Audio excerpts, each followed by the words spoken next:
Bem-vindo, alunos, mais uma vez.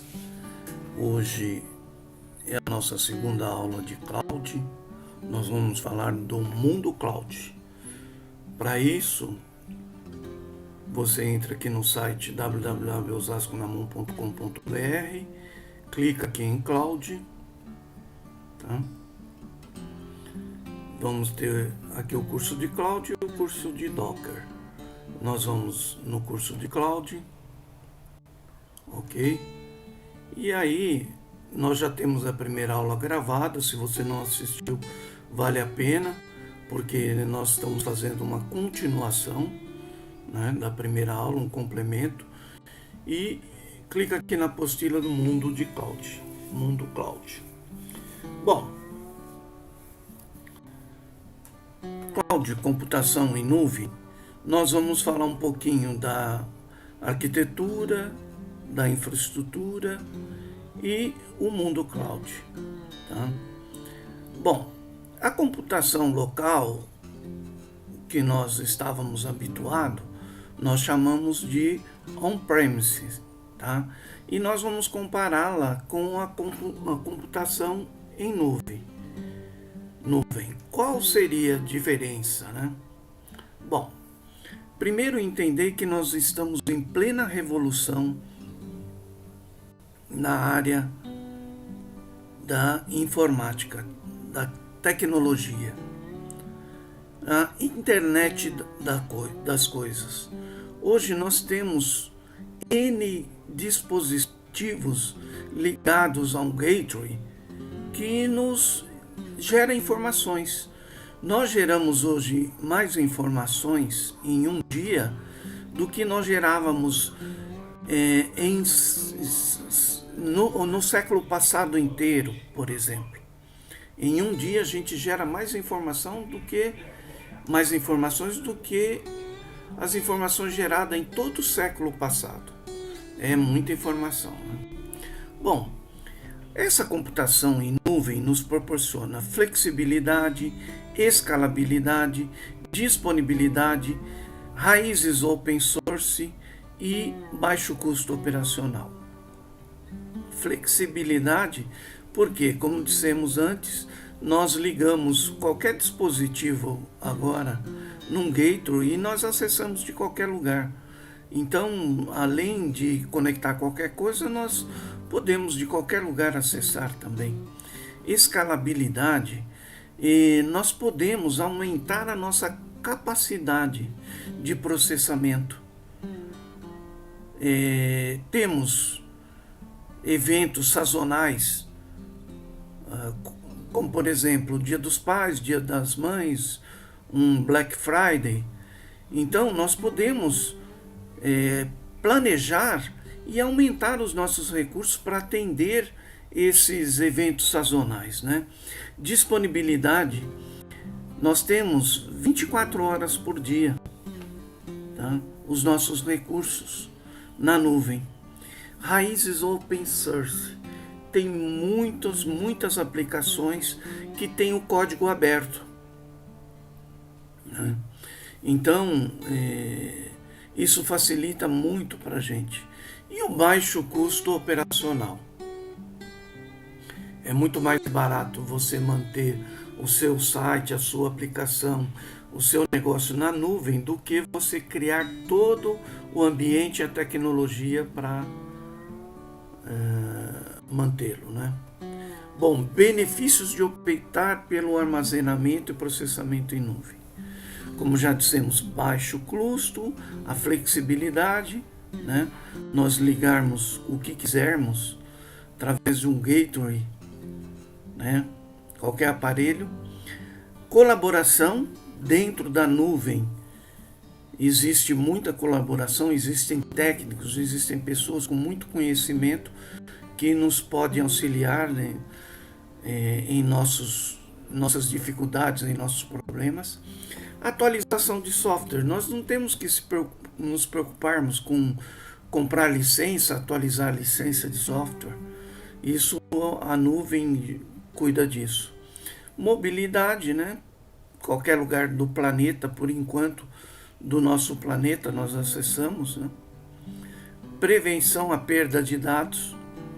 Tem todo um esquema de backup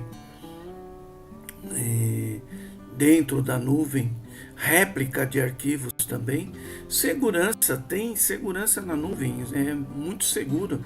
Algumas pessoas têm medo de pôr suas informações na nuvem, mas a segurança tem uma equipe, tem software, tem recursos muito avançados para garantir a segurança. Produtividade, nós conseguimos ser mais produtivos na nuvem. Bom, muito bem. Vale a pena optar pela nuvem? Quando nós formos optar pela nuvem, o que nós temos que levar em conta, né, a fazer essa opção? Bem, projeção de custo.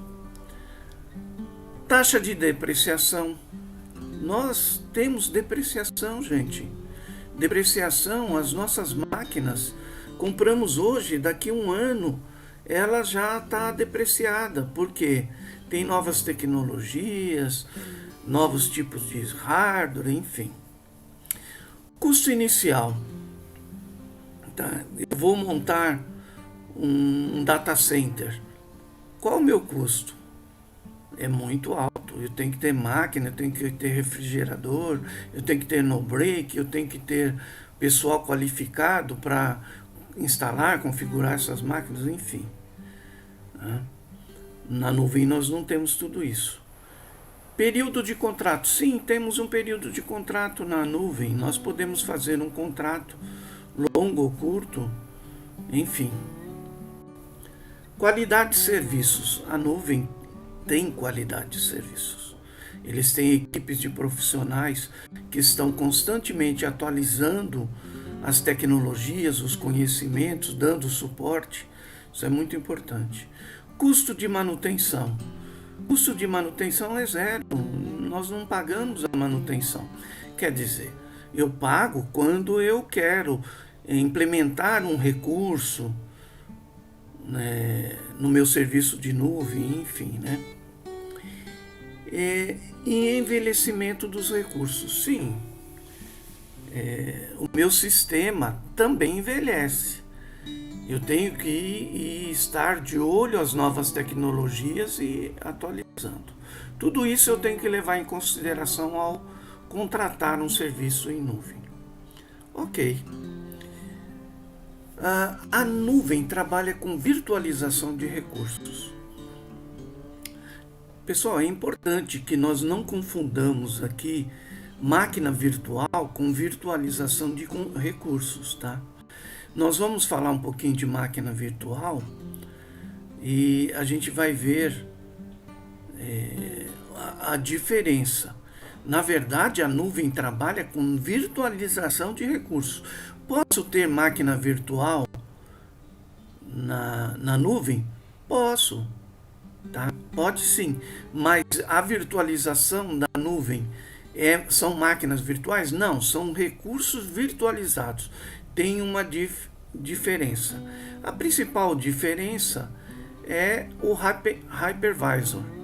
Na virtualização de nuvem não tem o hypervisor. Nós vamos falar um pouquinho dele. Então, eu tenho as minhas soluções tecnológicas, eu tenho a camada de software e a virtualização. Eu virtualizo os meus recursos, todos os meus recursos, tá? 3 maneiras de implantar um serviço em nuvem, ok? Nós já falamos na aula inicial, né? Que é o private, o hybrid e o public. Quer dizer, pública, privada e híbrida. Nós temos esses 3 tipos de cloud, de nuvem. A privada é uma nuvem sua. Você vai dar acesso às pessoas, o acesso vai ser restrito. A pública é uma rede que todo mundo pode acessar, fica na internet para acesso de todo mundo. E a híbrida eu posso misturar esses dois tipos de rede, ok? Além disso, eu posso ter três modelos de contratação, tá? O SaaS, o IaaS e o PaaS. Como já falamos na aula anterior, eles são cumulativos. O SaaS vem com PaaS e IaaS. O PaaS vem com IaaS. E o IaaS vem sozinho. Então depende do que eu quero fazer. Eu sou um desenvolvedor, tá? E eu contrato um IaaS e um PaaS. Não contrato o serviço porque eu vou desenvolver, tá? Ok? Eu quero apenas ter uma infraestrutura, hospedar alguma coisa lá na nuvem. Eu contrato o IaaS, tá? Então é infraestrutura, plataforma e serviço, tá? Ok. Os nossos data centers têm zonas de disponibilidade em regiões diversas. O que seriam zonas de disponibilidade? Por exemplo, aqui no Brasil, não temos em todos os estados brasileiros data centers de cloud, mas eles estão aos pouquinhos implantando, né? Recentemente implantaram aqui no Brasil mais um data center. Então, tem regiões, tá? E essas regiões, é importante que quando eu vá contratar o serviço, eu contrate um data center que fique próximo. Eu posso contratar 3 regiões diferentes, mas elas próximas, né? Por quê? Porque eu tenho uma latência melhor, eu acesso mais rapidamente. Tá certo que esses data centers são interligados por fibra ótica, eles têm alta velocidade, mas quanto mais próximo, melhora a minha taxa de latência, tá? Garantem a réplica, a alta disponibilidade e a tolerância à falha. Réplica. Então, eu posso contratar o meu serviço em 3 data centers diferentes, na mesma região ou em regiões diferentes, tá? Para quê? Para que eu tenha alta disponibilidade e tolerância à falha, tá? Uma curiosidade é que a maioria dos data centers são ligados por fibra ótica e eles ficam no subsolo, gente. Olha que interessante, tá? Olha aí um data center, tá? A divisão dele, ok? Bom, mas o cloud e a evolução tecnológica estão revolucionando a forma de nós programarmos. Nós programávamos sistemas monolíticos, sistemas fechados, tá? Engessados. E agora a gente está trabalhando com microserviços. Então, qual é a vantagem de trabalhar com microserviços? É que quando você for fazer uma alteração no seu sistema, você pode alterar somente a funcionalidade que está exigindo essa mudança. Você pode alterar uma parte do seu sistema, você não precisa mexer nele, subir ele inteiro, fazer um deploy do sistema inteiro. Você pode fazer um deploy de uma funcionalidade que chama-se microserviços. Então, nós estamos deixando de usar esses sistemas monolíticos, que eram sistemas engessados, para fazer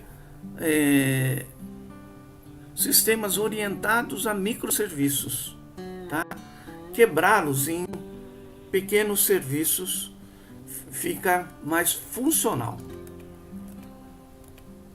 Além disso, nós usamos muito APIs, Application Program Interface. Então, uma API é um microserviço pronto. Existem regras, né? Nós fazemos uma requisição, passamos informações, parâmetros que a API exija, ela processa e ela nos devolve. Então, o que é uma API? É nós termos um microserviço, uma funcionalidade prontinha para utilizar. Apenas nós seguimos a regra que ela pede de requisição e de resposta. Então, eu sigo a regra, passo todos os parâmetros que ela está exigindo e ela me devolve aquilo que eu quero. Por exemplo, uma consulta. Consulta ao Serasa. Se eu tivesse uma API do Serasa, eu passaria meu CPF e ele retornaria a minha situação do meu CPF no Serasa. É assim. E a API está sendo muito usada. Por quê? Porque eu não preciso desenvolver nada para ir consultar um CPF. Eu simplesmente faço uma chamada da API e tenho um retorno. Tá? Então, olha aí, as APIs podem ser acessadas de diversas maneiras. O Gateway é quem faz essa comunicação entre os diversos dispositivos e as aplicações. Então eu tenho um microserviço 1, microserviço 2, microserviço 3. Tem um gateway que me permite de vários dispositivos acessar essa API e eu recebo de volta, independente de qual dispositivo eu estou acessando. Essa é a internet das coisas, né? A API nos permite isso através de um gateway, o gateway que faz essa ligação entre os dispositivos e os microserviços ou as aplicações. Bom, nós temos escalabilidade no cloud vertical e horizontal. Vamos ver aqui, escalabilidade. Então, eu posso contratar um serviço no cloud, uma máquina lá. Eu digo quanta memória e quantos processadores eu quero. Mas, por algum motivo, eu preciso aumentar a minha capacidade de memória e de processador. Eu posso aumentar. Ok? Isso chama-se escalabilidade vertical. Então ele está mostrando aqui, ó, eu tinha uma máquina com uma capacidade pequena, com memória pequena e disco pequeno, e eu pedi para aumentar o processamento, a memória e o disco. Isso é a escalabilidade vertical, tá? Bom, mas além disso, eu posso clusterizar a minha aplicação. O que é um cluster? É um sistema, olha só, é um sistema que compreende 2 ou mais computadores ou sistemas denominados nodes, na qual trabalham em conjunto para executar uma aplicação ou realizar outras tarefas. Então, voltando aqui ao nosso computador, que nós tínhamos aqui, tenho esse computador simplesinho.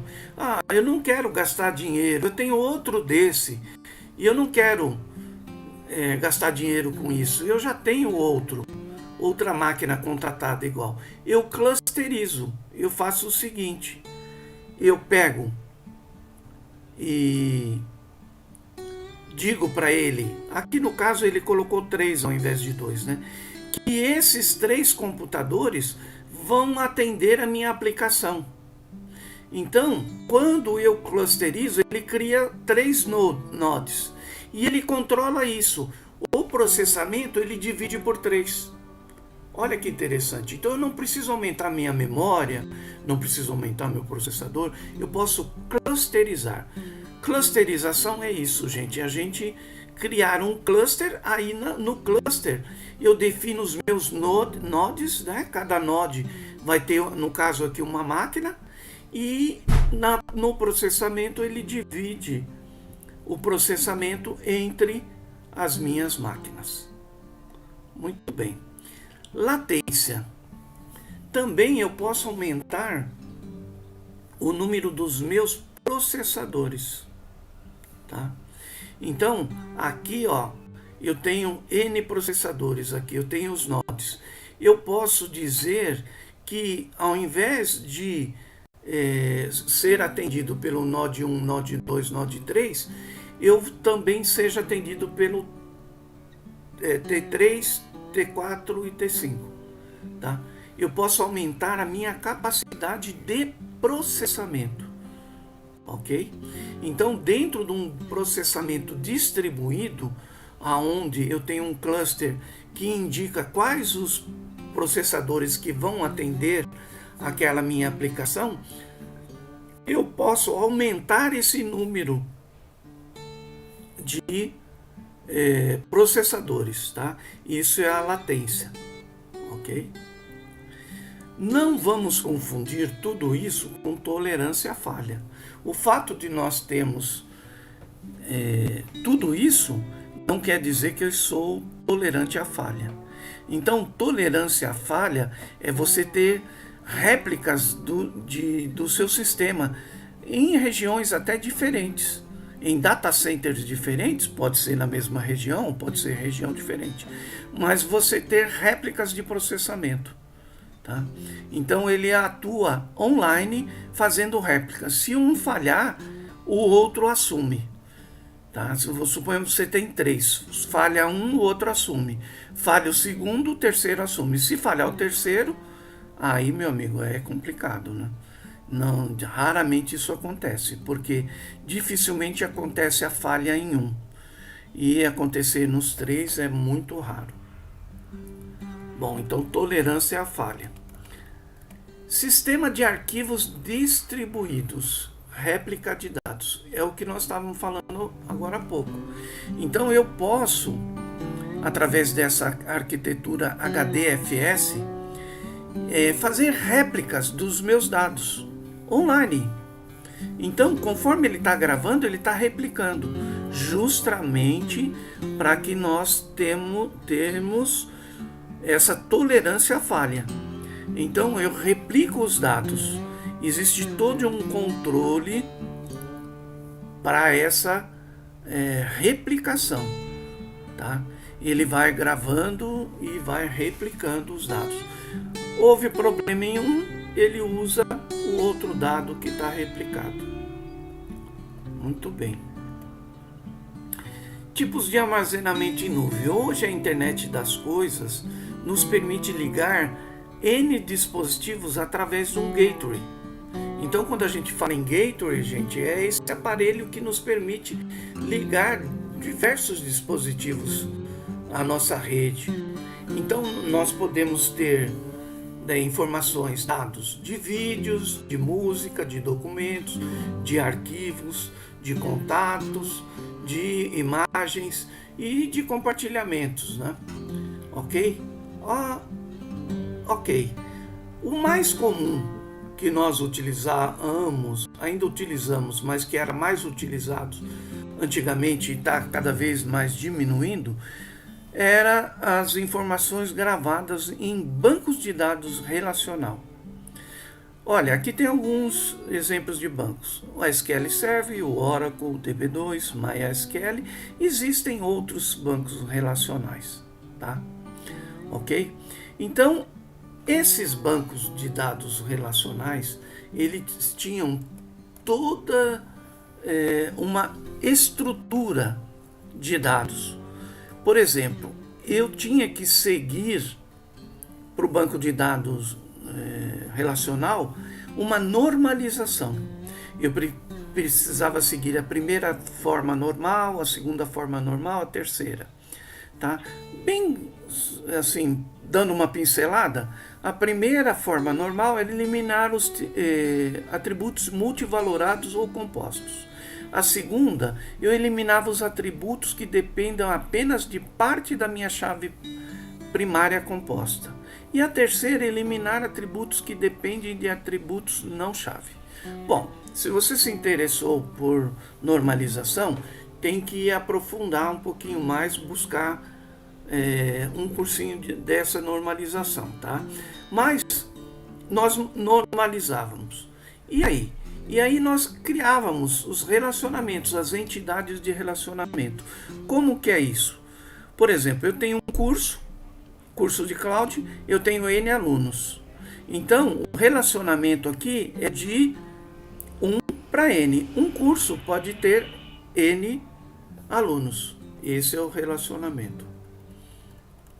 Bem, E aí nós temos o modelo conceitual, o lógico e o físico. Quando nós vamos criar uma base de dados, nós temos que criar um modelo conceitual, depois o conceito lógico, depois o conceito físico, tá? O modelo conceitual, lógico e físico. Bem, a cardinalidade que nós falamos agora há pouco, né? Eu tenho um cliente, ele emite N compras, então eu tenho 1 para N. Essa é o que chama de cardinalidade dentro do banco de dados. Tá? E temos também alguns comandos, os principais dentro de um banco de dados relacional usando o SQL é o insert, update, delete e select. Insert eu insiro dados, update eu atualizo os dados, delete eu deleto os dados e select eu faço uma recuperação dos dados. Tá? O select é o comando que tem mais que ele tem mais variações, tá?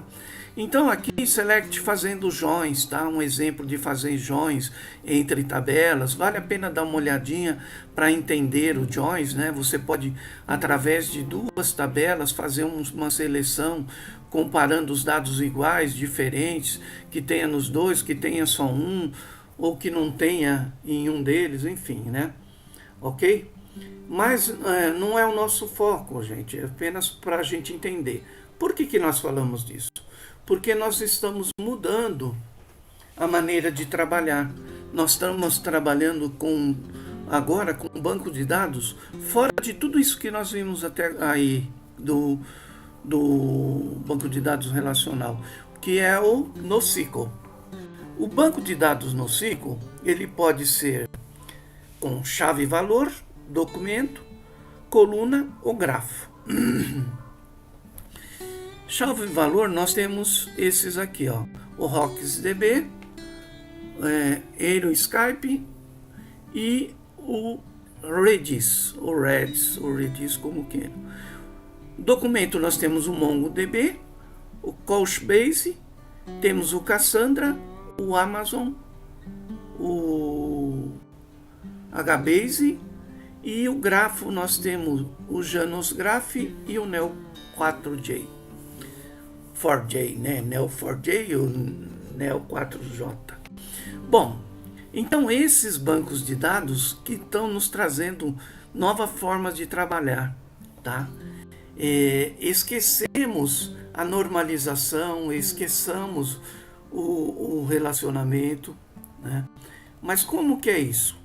Bom, o melhor modelo para nós entendermos isso é o JSON, tá? O JSON traz para a gente chave e valor, para a gente entender chave e valor. Eu preciso guardar uma informação, então eu tenho uma chave. No caso aqui, ele chamou de string aqui, é um nome que ele deu, né? Não tem a ver com o tipo de dado, tá? Ele está colocando o tipo relacionado, mas eu poderia chamar aqui de ID, tá? É ID é a minha chave. Bom, para a gente criar um JSON, eu abro chave e depois que eu terminar eu fecho chave. Eu abro aspas, coloco o nome do componente, do elemento, 2 pontos e o valor, chave, valor. Number, chave, 2 pontos, valor.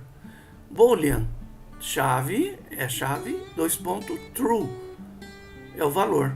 Então isso é chave e valor, tá? Claro que a gente pode ter vários tipos de dados, é isso que ele está mostrando aqui.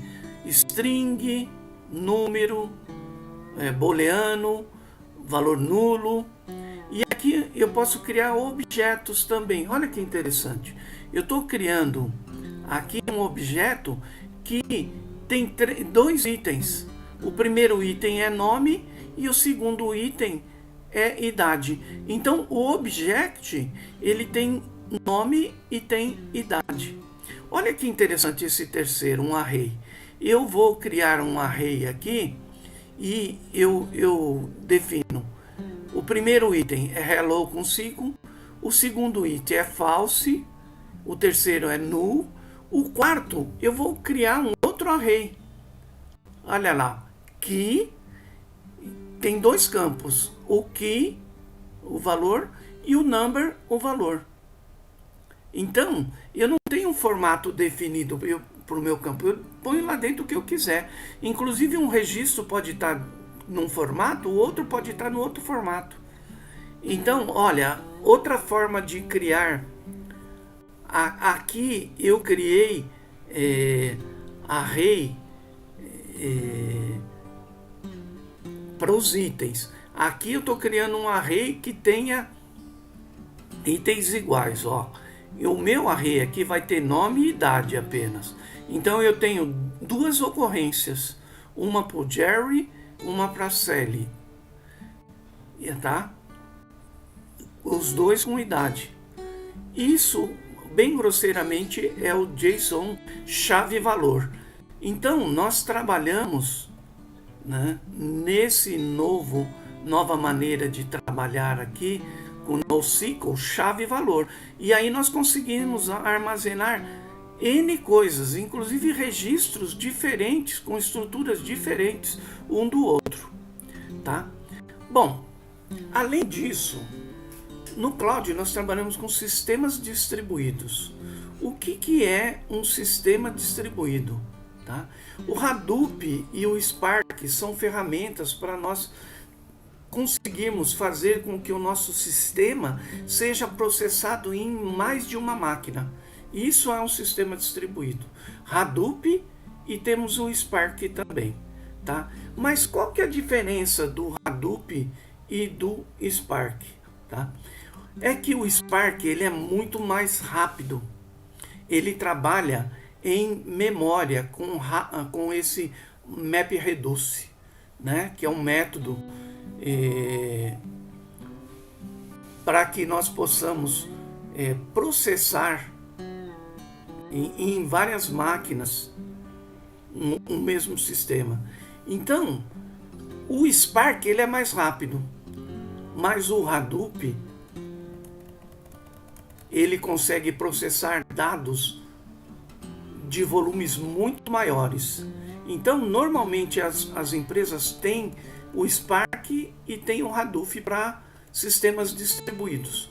Quando o sistema é muito grande, é processado no Hadoop. Quando ele é um volume menor, é no Spark que é mais rápido, tá? Então aqui é como funciona o Spark, tá? Ele tem os nodes, né, para execução e, claro, toda vez que a gente vai falar de sistema distribuído, processamento distribuído, nós temos um cluster. Quem é o cluster? O cluster é aquele que vai dizer quais são os nodes, quais são as máquinas que fazem parte daquele processamento, quais que vão poder pegar pedaço do processamento. Se for um cluster de processador, quais os processadores que vão processar aquela tarefa, tá?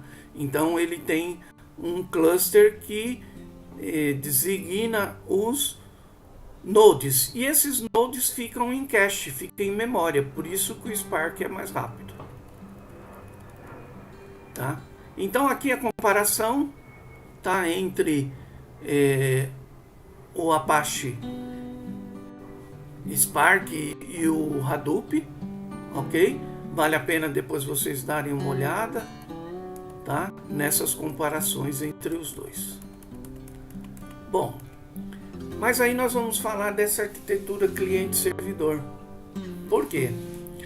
Porque quando nós estamos na nuvem, nós temos nós trabalhamos com essa arquitetura. Então nós fazemos requisições a um servidor que está num data center e temos respostas. Ou fazemos requisição a uma API e obtemos a resposta. Então essa arquitetura é cliente-servidor. É assim que nós trabalhamos na nuvem, tá? Fazendo requisições e obtendo respostas. Essas requisições, ele tem o seguinte modo. São solicitações no HTTP, normalmente são HTTP, tá? Que nós fazemos get, post, put e delete. get para o pedido, para recuperar dados, post para enviar os dados, put para atualização e delete para deleção, ok? Bom, mas na nuvem nós temos então cliente-servidor, nós temos um front-end e temos um back-end. O front-end é a nossa camada de apresentação. Nesse front-end nós temos normalmente a seguinte linguagem: JSF, JSP, Time-Left, Prime-Faces, Boot-Faces, Ice-Faces e outros, tá? Isso no nosso front-end. No back-end nós temos Java, PHP, C, Ruby, Python, Go e outros, tá? E o Go é uma linguagem usada para desenvolvimento de muitos softwares, tá? Inclusive, nós podemos dizer que o Docker foi feito em Go. Bom, diferença entre máquina virtual e container. Então nós falamos que o cloud trabalha com virtualização, não exatamente com máquinas virtuais, com virtualização. Qual que é a diferença? É que nas máquinas virtuais nós temos um hypervisor. O que é um hypervisor? É vamos dizer assim, uma API que permite o sistema operacional do hospedeiro converse com a máquina virtual. Então, a máquina virtual, ela tem um sistema operacional. Já o container não tem sistema operacional. Ele usa o sistema operacional do hardware. Então, ele não precisa de um hypervisor, que é esse que faz com que os sistemas operacionais conversem. Essa é a grande vantagem do container. Ele fica mais rápido e mais fácil de trabalhar. Ele elimina esse hypervisor. Então, a virtualização no cloud não é com máquina virtual, tá? Por isso que nós não temos o hypervisor, tá? Muito bem. Como criar um ambiente Linux no Windows? Nós sabemos, por exemplo, nós citamos o Docker agora há pouco. Nós sabemos que o Docker só roda no Linux.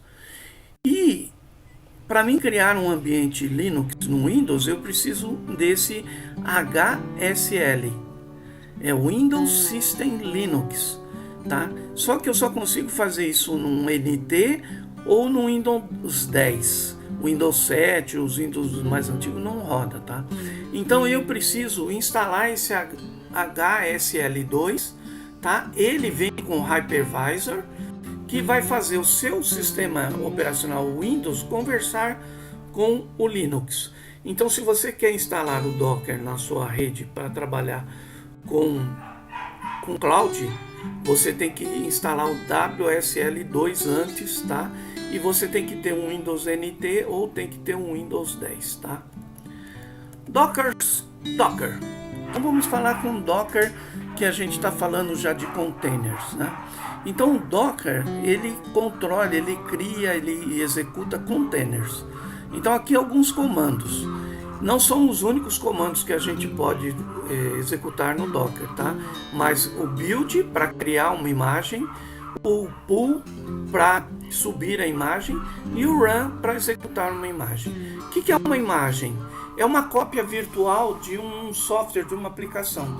Por exemplo, aqui eu quero banco de dados Oracle. Eu preciso, a minha aplicação só roda no Oracle. Gente, eu não tenho que ficar esquentando a cabeça, eu não preciso instalar o Oracle.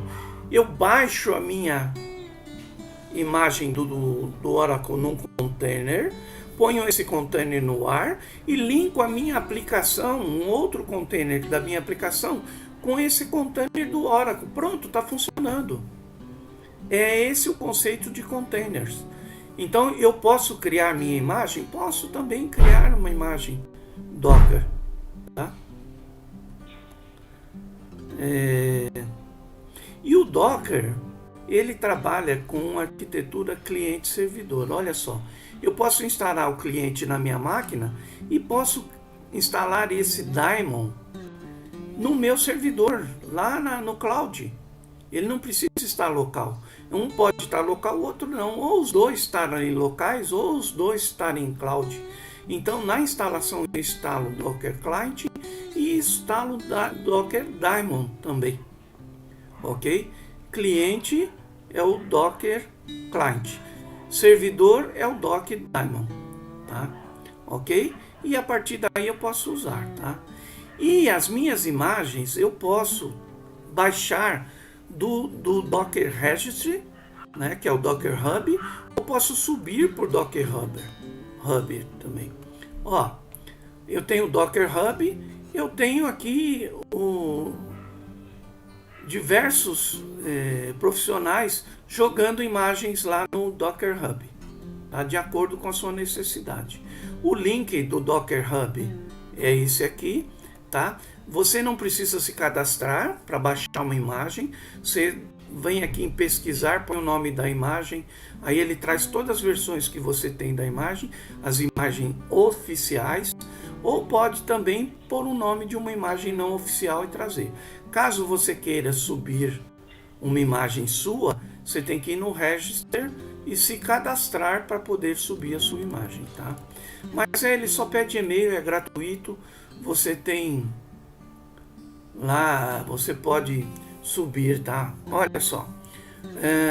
Então, para você criar a sua imagem, você tem um Dockerfile, onde você vai pôr as dependências, toda a configuração da sua imagem, tá?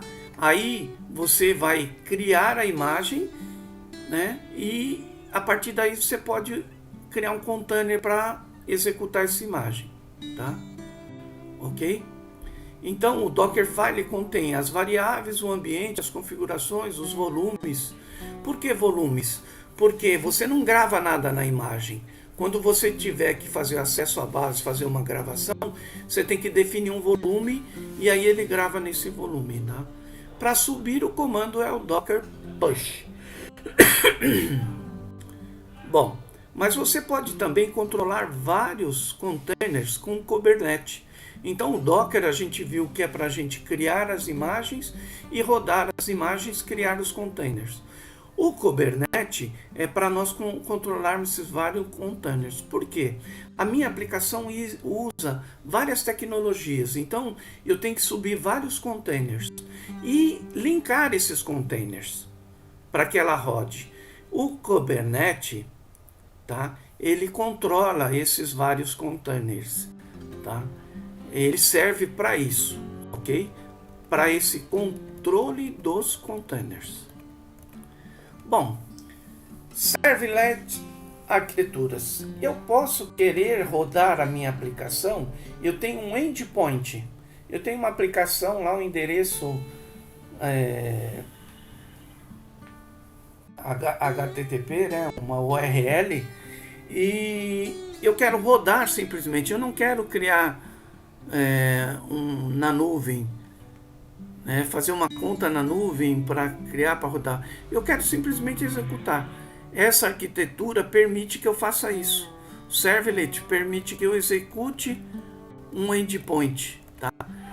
O Lambda Functions faz isso, tá?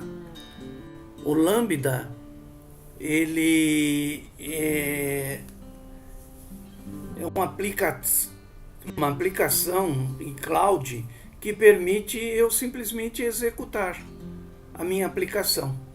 E eu vou ser cobrado pela quantidade de execuções, tá? Então o Lambda é isso. Além de tudo isso, gente, nós temos um novo paradigma, que é a computação em borda. O que é isso? Bom, a gente ter um gateway onde a gente tem vários dispositivos interligados via N tecnologias. Por exemplo, a pessoa tem uma empresa que tem caminhões que transportam. Ele quer saber onde está seu caminhão, onde ele parou, quanto tempo ele parou, ou se ele está na estrada, que velocidade que ele está. Então ele instala dispositivos no seu caminhão e através desse dispositivo ele pode obter em tempo real informações disso. É um exemplo, tá? Então nós temos um gateway onde nós podemos interligar N dispositivos que têm estímulos para nos trazer informações. Essa é a tecnologia em borda, gente, que pode interligar os nossos lares, os nossos carros, enfim, N dispositivos, tá? Ok? E computação em borda chama Edge, tá? Então nós temos um Edge Server, temos usuários e temos lá a nuvem interligando, tá? Isso é o futuro nosso, vai evoluir muito, isso com certeza, tá? Bom, ok. Aí, banco de dados NoSQL, Data Warehouse. Bom, também, agora as novas tecnologias, nós estamos trabalhando muito com Data Warehouse, tá?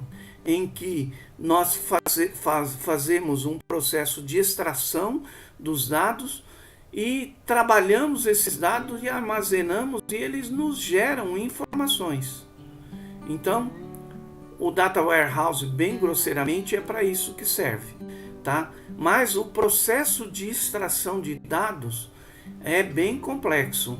E nós temos também N tecnologias, a mineração de dados, por exemplo, nós podemos fazer mineração desses dados, ok?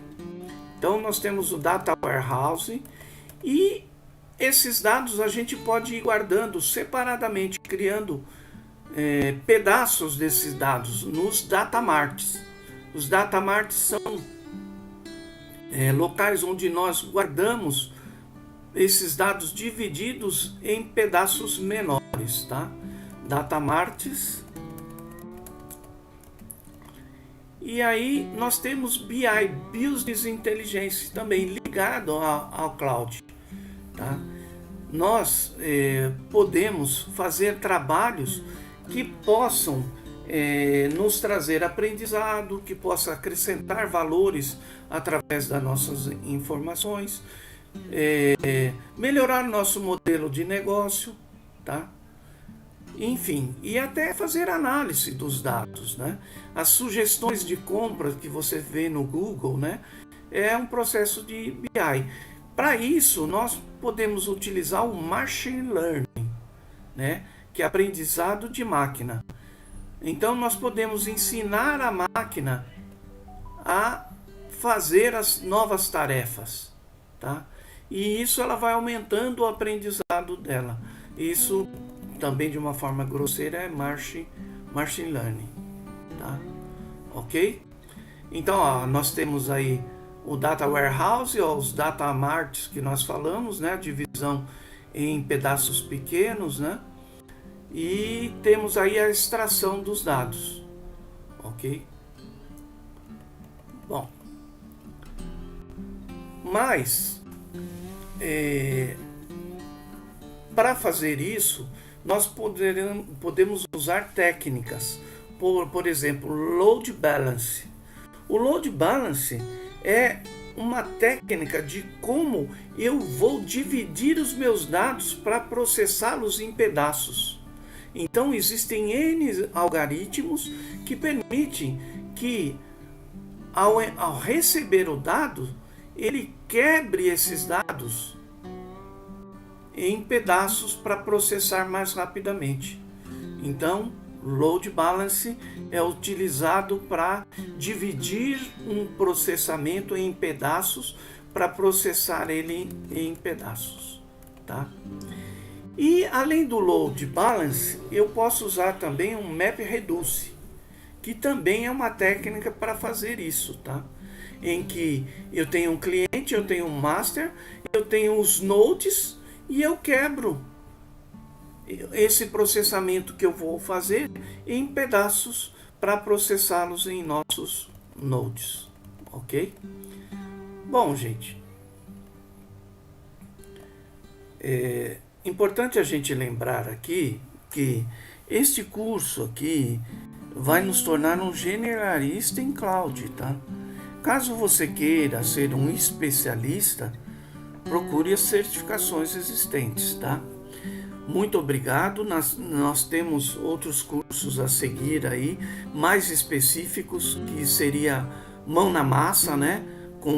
O próximo vai ser Docker, e temos outros também que vão ser mais mão na massa. Esse aqui foi teórico, foi uma introdução ao nosso mundo de cloud, o que nós precisamos conhecer para começar a trabalhar com cloud, até mesmo para começar a aprofundar os nossos conhecimentos em cloud. Muito obrigado e até a próxima, alunos.